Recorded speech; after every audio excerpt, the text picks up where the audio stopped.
Hello guys, why only മക്കൾ have the fun, why not അമ്മ? ഇന്ന് നമ്മൾ കാണാൻ പോകുന്നത് എൻ്റെ അമ്മേൻ്റെ 3 ദിവസത്തെ ട്രിപ്പാണ്. പാവമ്മ രാവിലെ തന്നെ എണീച്ച് എല്ലാ കാര്യങ്ങളും ചെയ്തു വെച്ചു. ദോശമാവും സാമ്പാറും ഒക്കെ ഉണ്ടാക്കി വെച്ചു. അമ്മയ്ക്ക് പോകുമ്പോൾ ട്രെയിനിൻ്റെ ഉള്ളിൽ നിന്ന് കഴിക്കാൻ വേണ്ടിയിട്ട് നല്ല പൊതിച്ചോറ് ഉണ്ടാക്കി. ചോറും ചമ്മന്തിയും അച്ചാറും മാത്രമേ ഉള്ളൂ. അമ്മയ്ക്ക് വേറെ കറി അങ്ങനത്തെ സാധനങ്ങളൊന്നും ഇടുന്ന ഇഷ്ടമല്ല കേട്ടോ. അമ്മയ്ക്ക് അമ്മയുടെ എല്ലാ കാര്യങ്ങളും ഞാൻ ചെയ്തു കൊടുക്കണം. മുടിയാണെങ്കിലും പൊട്ടാണെങ്കിലും ക്ലിപ്പാണെങ്കിലും. ഇല്ലെങ്കിൽ അയാൾ ഒന്നും ചെയ്യില്ല കേട്ടോ. എൻ്റെ നേരെ ഓപ്പോസിറ്റാണ്. അധികം ഇങ്ങനത്തെ മേക്കപ്പ് പരിപാടി, ആർഭാടം, ലാവിഷ് ഇതൊന്നും ഇഷ്ടമല്ലാത്ത ഒരാളാട്ടോ. അങ്ങനെ അമ്മേനെ സുന്ദരിയാക്കി ബാഗും പാക്ക് ചെയ്തിട്ട് ഞാൻ താഴെ പോയി. കാരണം ബാഗിന് അത്യാവശ്യം വെയിറ്റ് ഉണ്ട്. അത് താങ്ങാൻ അമ്മേനെ കൊണ്ടാവില്ല എന്ന് എനിക്ക് അറിയുന്നത് കൊണ്ട് താഴെ കൊണ്ടുവച്ചു.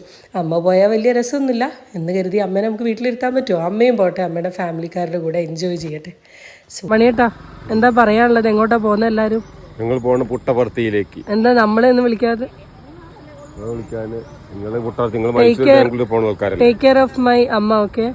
ഓക്കെ.